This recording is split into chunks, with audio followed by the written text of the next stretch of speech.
안녕하세요. 내가 아는 것만 알려줄게. 내알 유튜브 손금 강의 시작합니다. 지난번에 가명 김한솔님께서 보내주신 손금을 가지고 생명선에 대해서, 운명선에 대해서 알아봤는데요. 지금은 아직 우리가 배우지 않았던 부생명선, 태양선, 수성의 언덕에 표시된 십자 무늬에 대해서 예습을 한다 생각하시고 들어보시면 될 것 같습니다. 자, 김한솔님의 주력 손금은 막쥔 손금이라고 했어요. 그래서 감정선과 두뇌선이 합쳐져서 고속도로처럼 쭉 횡단하는 막쥔 손금, 즉 다른 운명선이 굉장히 뚜렷하고 생명선마저 뚜렷하게 잘 다른 손금이 조화를 이뤘다면 천하를 주름 잡을 수 있지만 이분한테는 지금 뭐가 없냐면 여기 지금 제가 그려놓은 선이 있죠? 요 선이 없어요. 즉 약지 아래에 있는 태양선, 태양의 언덕에 표시된 이 태양선이 성공선인데 이거가 양쪽을 봐도 없어요. 따라서 크게 성공할 수 있는 선이 받쳐주질 않고 있다는 것.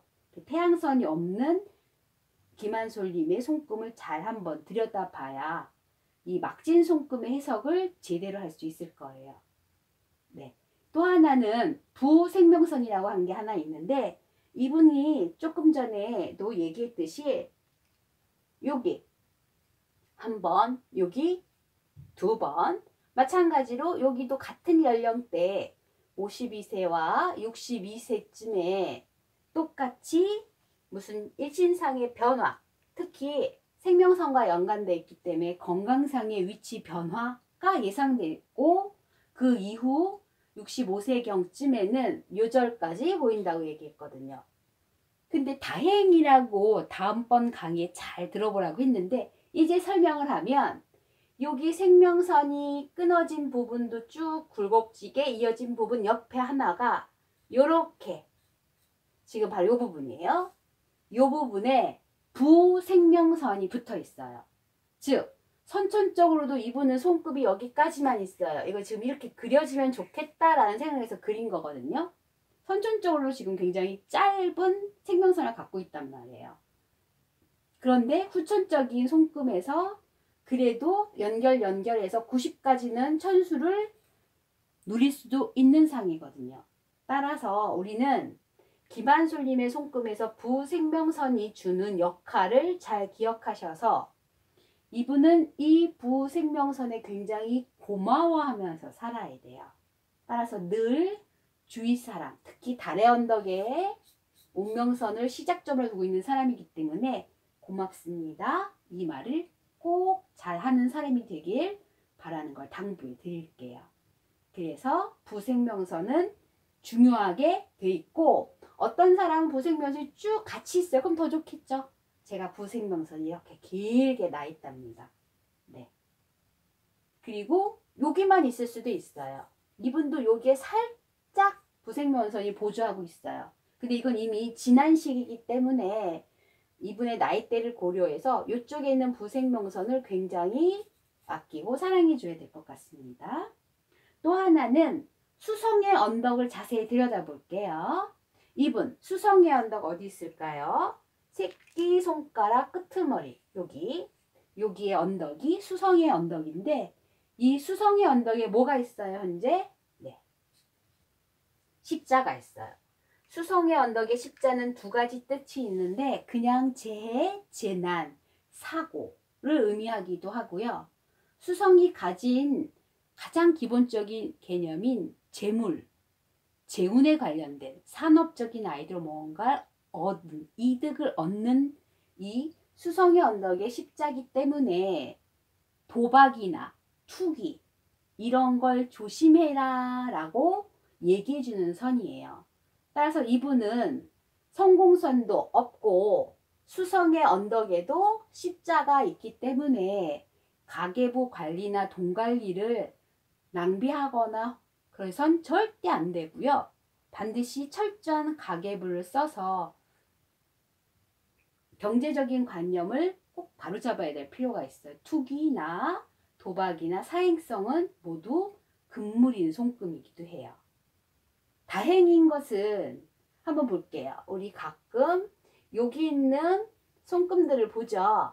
이렇게 보기도 하거든요. 현재 일부는 여기는 거의 작지만 여기랑 여기랑의 간격대가 비슷해요. 그래서 그냥 넘어갔어요. 이 부분은 그냥 넘어가도 되는데 여기를 볼게요. 여기죠. 여기와 여기 부분을 보면 여기와 여기 부분에 있는 넓이보다 가운데 손가락에 있는 이 넓이가 훨씬 지금 두꺼워요. 이거는 무슨 뜻이냐면 이쪽이 나예요. 둘 다 나예요. 이게 배우자거든요. 즉 나보다 누가 남편인 배우자가 지위적인 측면이나 재력적인 측면이 훨씬 좋다. 나보다 낫다. 좋다의 개념이기 때문에 이 재운을 남편한테 갖고 오는 거라고 볼 수밖에 없어요. 따라서 남편에게 잘 대해주시고 재운을 가졌을 때 남편 이름의 통장으로 재운을 모아두는 게 좋아요. 그리고 하나 더 알아야 될 게 있는데 요거 재미삼아 말하면 요거는 외모예요. 지금 외모는 나랑 남편하고 그냥 서로 비슷한 엇비슷한 정도. 만약 이게 크다면 남편이 나보다 인물이 좋다. 여기는 그래서 인물에 해당하고 이쪽 부분은 지위나 현재 상황이나 경제적인 측면을 볼 수가 있습니다. 따라서 남편에서 갖고 오는 재물운을 조금 이 사람은 염두에 두고 남편에게도 좀 잘해야 될 것 같아요. 남편한테 화이팅 꼭 해주시길 바라겠습니다. 또 하나는 이분이 사진을 찍을 때 유독 이쪽 부분이 좀 빨개요. 뭐 짓눌리거나 혹은 뜨거운 걸 만진 후에 찍었는지 모르겠으나 늘 이쪽 부분이 핑크 아니에요. 핑크가 아니고 약간은 조금 짙은 붉은색에 이쪽도 역시 붉거든요. 근데 여기에 붉은 반점까지 있어요. 여기도 있을지 모르겠는데 사실은 금성의 언덕 이쪽이죠. 금성의 언덕과 달의 언덕 양쪽에 붉고 붉으스름한 게 기운이 짙고 핑크 아니고요. 검은 반점이 아니고 빨간 붉은 반점이 있다면 뭐가 의심되냐면 간, 폐결에 혹은 임신 중인 사람일 때 이런 모습이 나타나거든요. 근데 현재는 금성보다는 달의 언덕 쪽에 지금 2개 정도의 붉은 반점이 보여요. 여러 개 더 있으면 만약에 혹시라도 여러 개 더 붉은 반점이 보이기 시작했다면 간이나 폐결에 혹은 임신 중이 아니더라도 자궁 쪽에 무슨 문제가 생기지 않았나 그걸 조금 유념해서 봐야 될 거예요. 따라서 이분의 여러 가지 선들을 한번 봤고요. 마지막으로 하나 더 볼 건 여기 요 선이에요.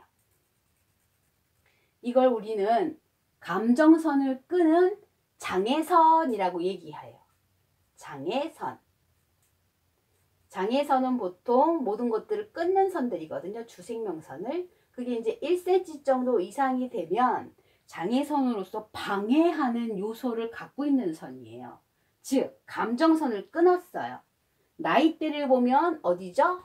여기가 50세라고 얘기했으니까 그거보다 조금 더 젊은 46세 이후 정도의 감정적인 무슨 문제가 생기는 거죠. 혹은 두뇌선까지 만약에 이렇게 내려온 뜻 지금 보인다면 두뇌선마저도 끊었다면 두통, 머리 쪽에 사고, 부상 주의 역시 비슷한 시기인 46세쯤에 조심해야 되지 않겠느냐 이렇게 보는 거거든요. 이 장애선 본인이 직접 조금만 더 유심히 지켜보셨으면 좋겠어요. 이렇게 해서 김한솔님의 손금을 정리하도록 할게요. 그러면 이분에 대한 실생활 조언을 다시 한 번만 얘기해 드릴게요. 첫 번째, 이분은 무슨 선을 갖고 있다? 태양선이 없다. 태양선이 없기 때문에 성공이나 이런 쪽으로는 생각하기가 좀 어렵고 또한 수성의 언덕의 십자는 재물운이 별로 없는 것. 재해나 사고가 있어 보이고 더군다나 이분은 투기, 사행성 이런 걸 금지하는 게 좋다라고 생각했고요. 행운의 상징인 뭐가 하나 있다? 부생명선이 끊어진 생명선과 중간에 끊긴 지위의 변화, 일신상의 변화를 얘가 커버해 주고 있으니까 늘 고맙습니다 라는 말을 꼭 생활에서 습관처럼 사용하시길 바랄게요. 이상으로 가명으로 보내주신 김한솔님의 손금을 마무리합니다.